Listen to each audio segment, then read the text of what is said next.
درود و مهر، نوتخوانی آهنگ محلی گیلانی قاسم آبادی، آواز دشتی از کتاب ستار و نغمه های آشنا.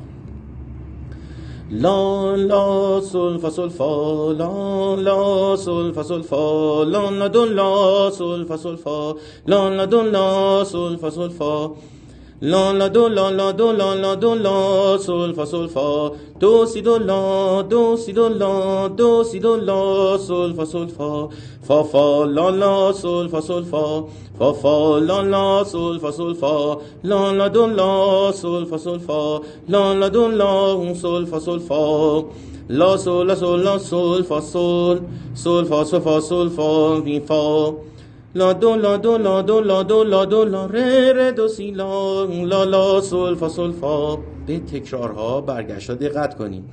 فا سول لا لا لا لا لا سول فا سول فا، فا لا لا لا لا لا لا سول فا سول فا، لا سول لا سول لا سول فا سول، سول فا سول فا سول فا می فا.